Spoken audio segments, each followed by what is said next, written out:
Hi, welcome to my campaign, and a special greeting to all my friends, family, and supporters out there.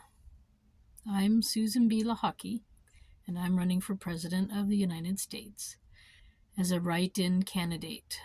So in November, not during the primaries, but in November, you'll have to write my name in, Susan B. Lochocki. But when the time gets closer, we'll go over how to do that. Anyway, today is an update of the More Perfect Union Together to-do list. So I've been a little busy, and you've probably missed me. I've been doing lots of different things, and I haven't had time to make so many videos, and it's already Thursday again. But I want to bring you up to date.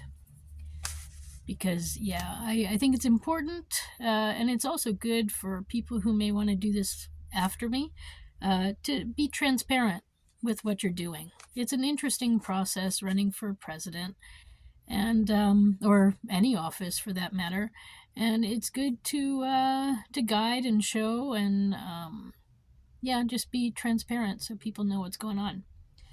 So it is Thursday. It's the 29th of February, so it's a leap year, an extra day of campaigning. I don't know if that's good or bad. For some people, it's maybe bad, but yeah. For me, I think it's good. Anyway, so what I have been doing is I filed a new lawsuit with the Supreme Court about our election process.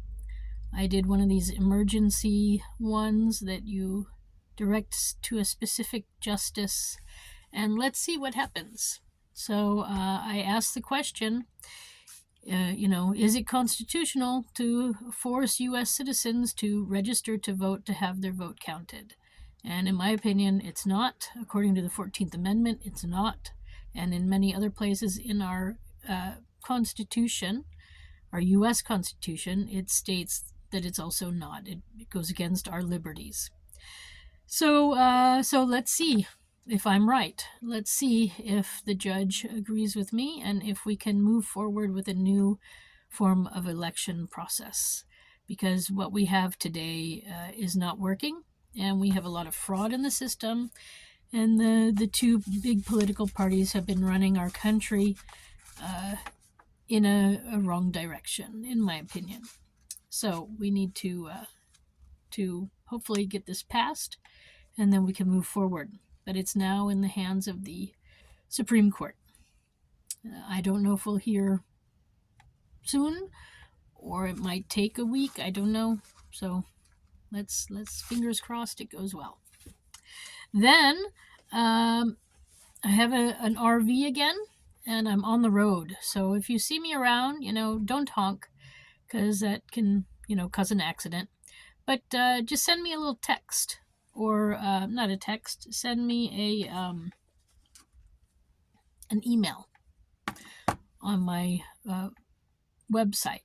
So Susan4USA, or actually it's Susan for the number 4 USA.com is what the real thing is.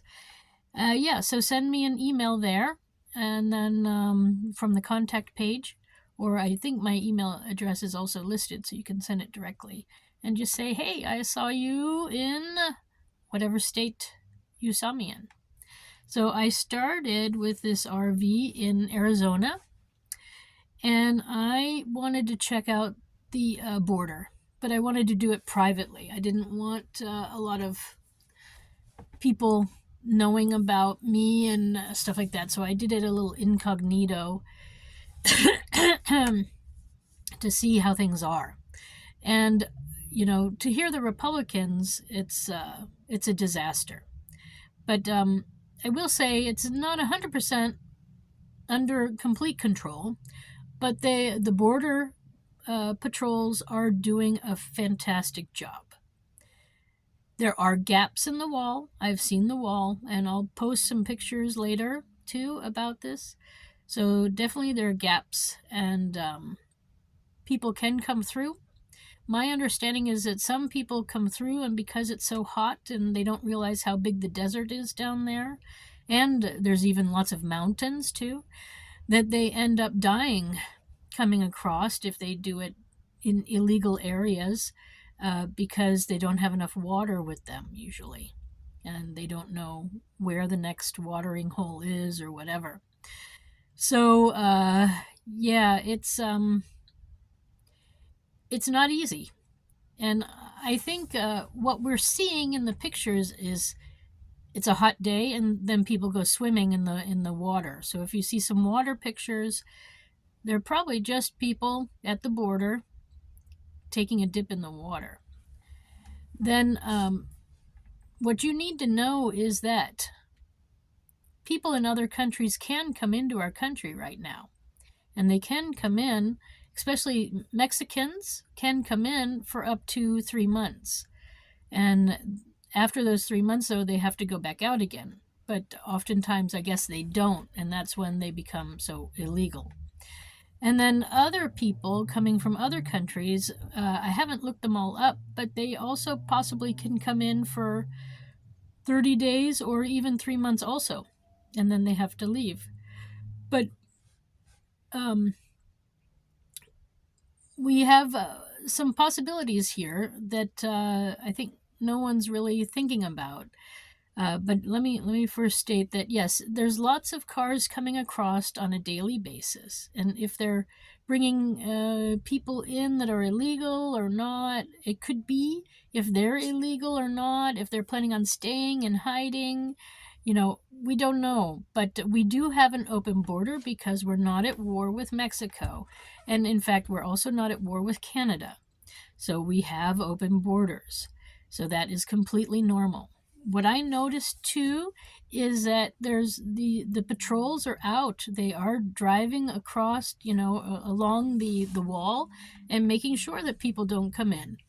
But you really, what I realized is some of these news stories that we're hearing from the Republican side are specially spoken about in a way to make you think that it's a problem and that all these people are coming in and how terrible.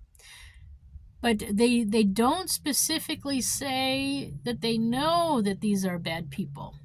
So they're getting away with making it seem like that's what they're saying. But actually, they're just people crossing a border. They might be coming for a day or a week. They might be coming to visit friends or to do shopping or to go sightseeing. And then they're going back. So that's what an open, friendly border is. People can come and go. As long as you have a passport, you can do that. And especially with Mexico, we are, like I said, we're on a friendly basis with them. But there are ways to make it not so easy.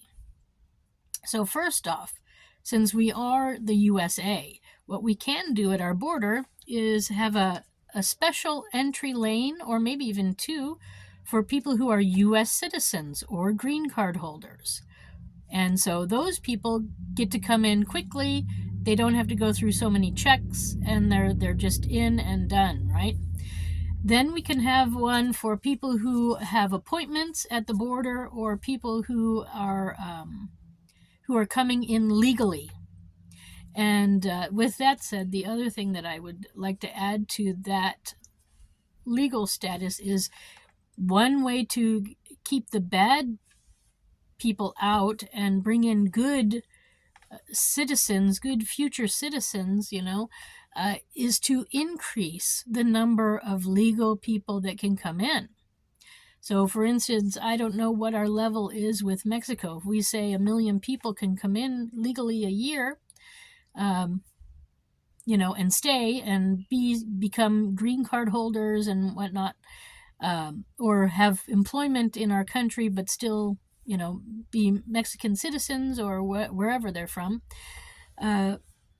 the legal people, instead of being 1 million, we could maybe raise it to 2 million to bring in the correct people, the legal people, the people who want to do good, So that would be also one of my recommendations. So the different lanes, and then that lane that would have like the people who are specifically wanting to come in for, let's say that they have a job waiting for them at a farm or at a restaurant or whatever, and they have a letter of invite. And then there are people who are wanting to come and stay to become green card holders.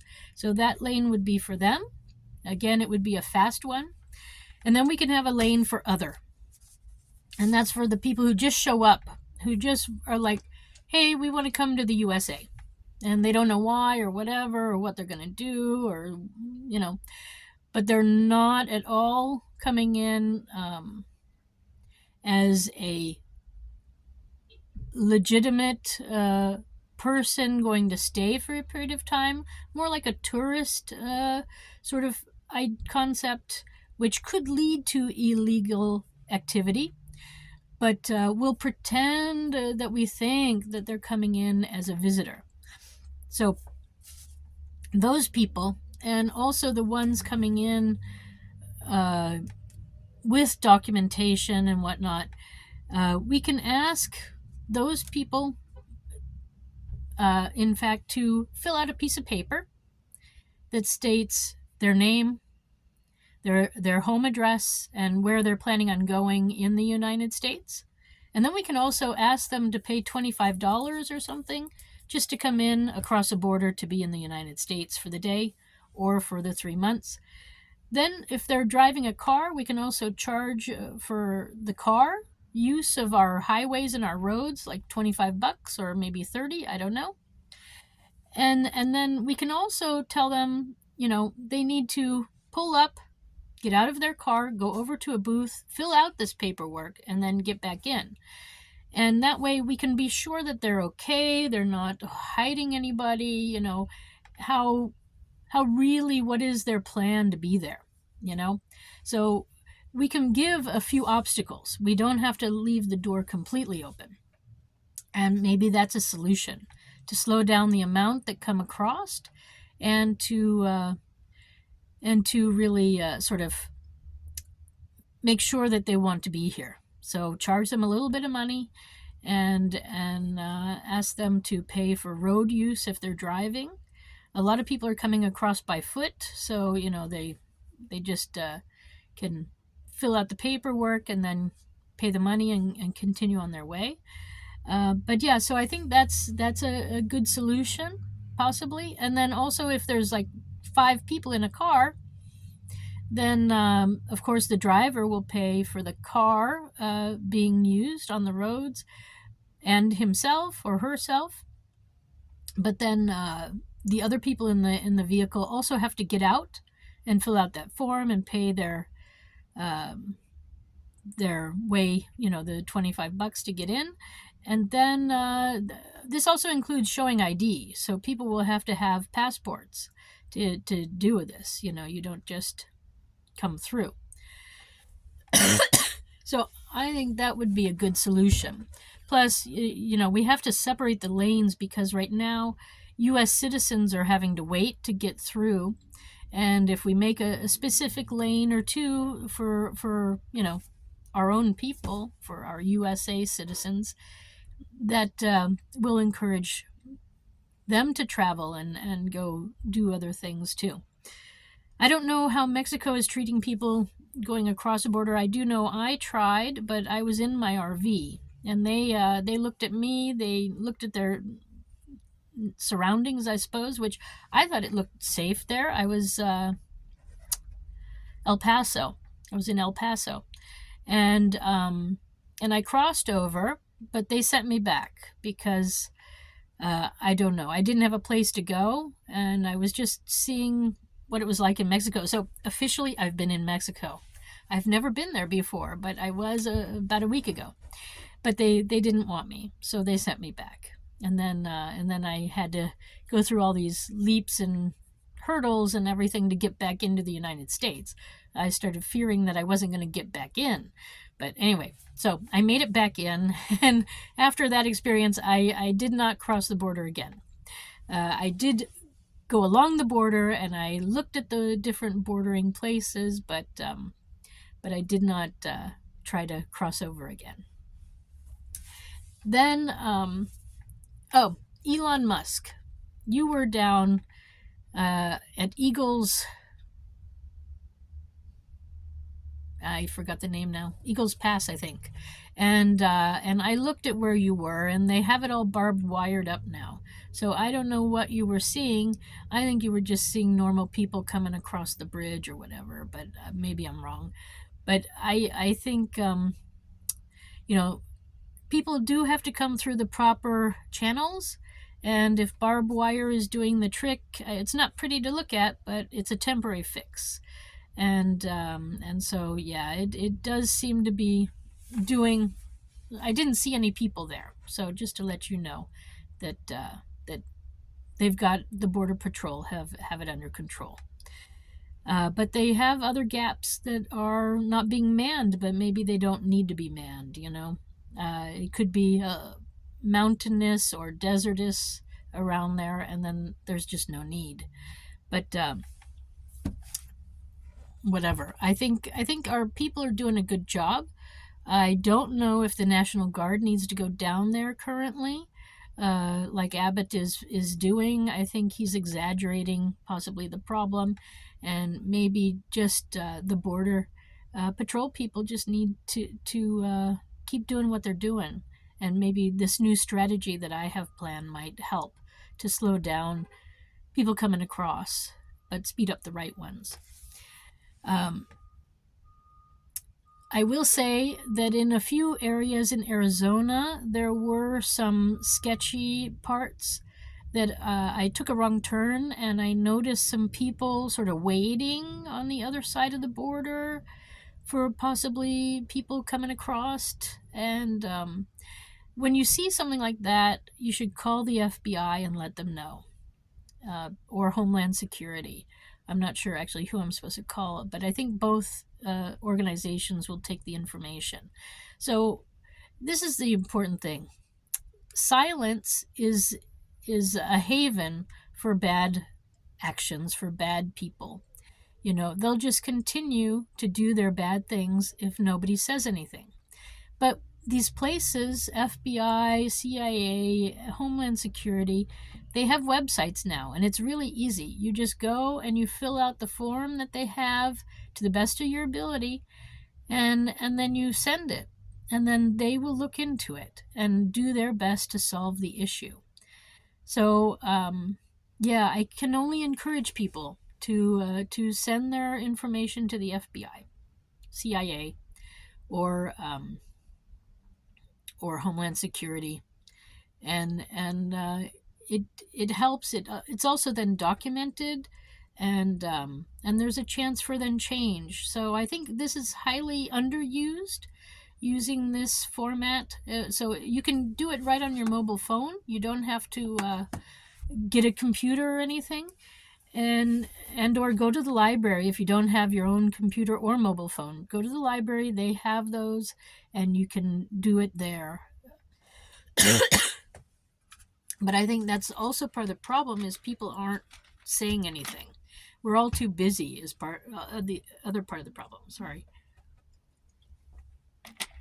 So yeah, so the border, they have it really under control.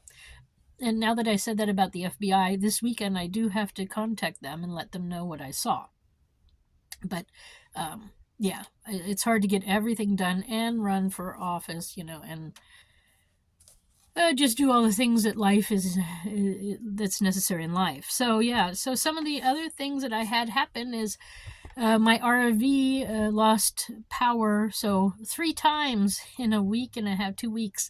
It turns out the battery needed changed. So anyways, I've got a new battery, so I'm charged, ready to go, and I'm going to be heading soon off to New York City, well, Pennsylvania, then New York City, and see what's going on there. I have some people I'm going to be meeting with, and we'll see how things are. Then I'm in West Virginia right now, and I had to pay some more taxes because I didn't pay enough, apparently. So I'm learning how the process works here. And yeah, I mean, it's good. it's good that they checked and came back and let me know that I didn't pay enough. So that's good. Then what else? Oh, okay. So tomorrow begins Women's History Month, and May 8th. I don't know if you know this, and I know some of you are not big fans of the UN, and I have to admit, I have pluses and minuses with them, but May 8th is the official UN International Women's Day. And so I'm planning on having like a women's town hall, probably on Facebook. And I'll leave it live so that you can communicate with me. I don't know at all how to do that, so I'm going to have to do some learning next week before the town hall. But I do want to put that out there, that if you feel like joining me and talking about women's issues on May 8th here in the USA, I'll be available to answer questions and to talk about my platform of women's issues, and see if we can, I don't know, inform each other, bring about change. That's what it's all about. So yeah. Then on Mother's Day, so that's in May, I would also like to have like a celebration show. I'm not sure how it's going to work entirely, but anyways, let's one step at a time. Just to let you know, on Mother's Day, I'm also contemplating something. It'll probably happen somewhere in Pennsylvania area, Philadelphia, like that. But let's see. So yeah, I'm gonna post some more pictures from my trip about the border, and like I said, it's really, our people are doing a good job. They really are.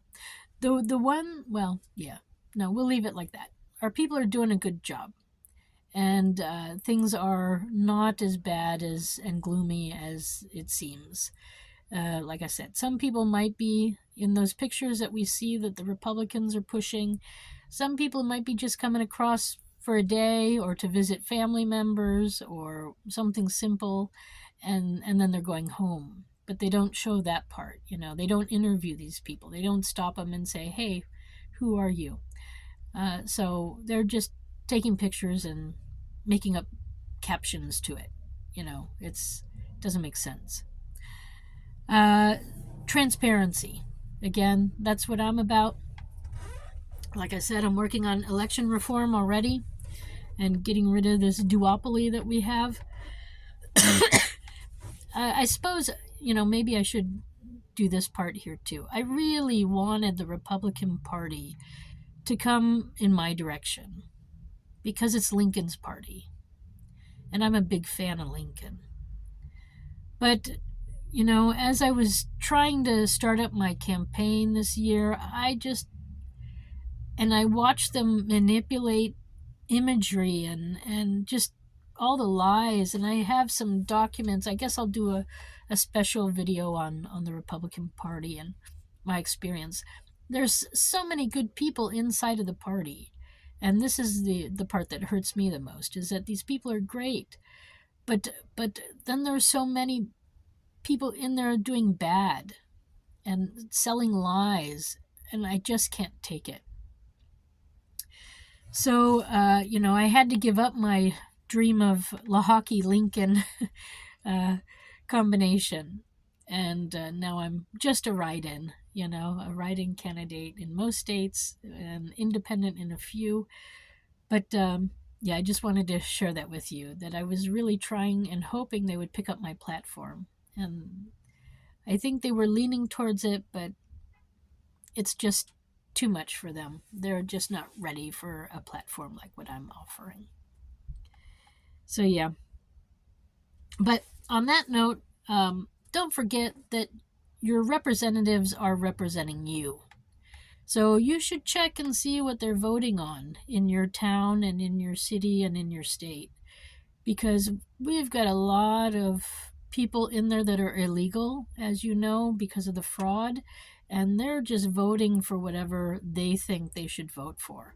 And they are not listening to you, sadly. And that's what I'm trying to do, is change the process, and then change the amount of say that you have, because you are the people, and it's your country, and it's about you and your life and your family and your friends and your community and your town and your state. So you matter, as you know. It's about you. And then, yeah, all I can say is I'm on the road again. So, like I said, if you see me, send me a little email through my website and say hi. Just say hi, I saw you on the highway or on the throughway or wherever you saw me. All right. Thanks for stopping by. It was nice to update you. It's been a hectic time, and thanks for your patience. So, this is a little bit about everything, but transparency about the More Perfect Union Together platform. I am Susan B. Lochocki, running for President of the United States, and I approve of this message. I wish you a nice day wherever you are. Bye for now.